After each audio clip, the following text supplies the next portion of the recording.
চিংড়ি মাছের ভিতর কড়া তাই ঢালিছি ঘি, আর নিজের হাতে ভাগ ছেড়েছি ভাবলে হবে কি।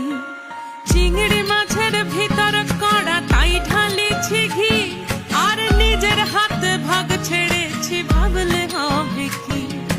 চালর চুলা লম্বা কোচা খুলি খুলি যায়, দেখি স্বামীর বিবেচনা কার ঘরে সামাল। চালর চুলা লম্বা